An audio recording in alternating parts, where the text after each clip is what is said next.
पुण्यातील अॅमनोरा रोडबाबत महिलेकडून अजित पवार यांच्याकडे तक्रार केली गेली। महिलेच्या तक्रारीवरून अजित पवार सुद्धा संतापले।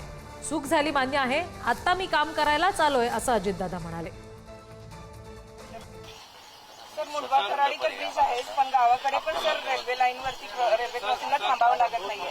सर अॅमनोरा मधून जो रोड येतोय अंडरग्राउंड ऑलरेडी रोड तयार आहे, त्याचं पुढे काय म्हणजे काहीच सवाल जवाब करायला तसं नाही म्हणत पण मी मगाशी आल्यापासून तिथं विचारा ऍडिशनल कमिशनरला, त्याच ठिकाणी आम्ही चाललेलो आहे, तिथंच बघायला आमची चाललो। रिक्वेस्ट आहे फक्त इरिटेट झालेलं असं नाही म्हणायचं। मला पण माझं पण मलाही बऱ्याच काही गोष्टी बोलता येतात। मी काम करायला आलेलो आहे, माझ्याकडनं चूक झाली, मी कबूल केलेलं आहे आणि मला काम करू द्या। तर मनोहर पर्रीकरांप्रमाणेच न सांगता पाहणीला या असं सुद्धा पुण्यातल्या महिलेनं अजित पवारांना सल्ला देताना म्हटले। वेळ न सांगता या, मग परिस्थिती कळेल असं आवाहन महिलेनं अजित पवारांना केलं। तुम्ही याच्या आधी आम्ही सगळं ऐकलेलं आहे।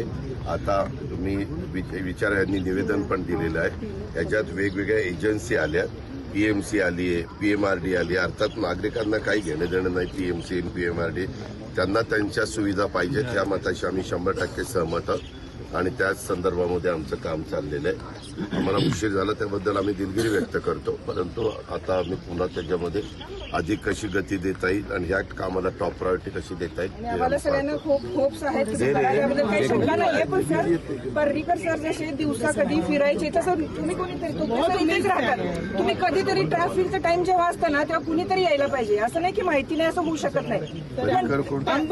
मनोहर पर्रीकर गोव्याचे जे होते मिनिस्टर, ते जसे फिरायचे तसे तुम्ही अननोन कधीतरी टाइम न सांगता व्हिजिट करत चला।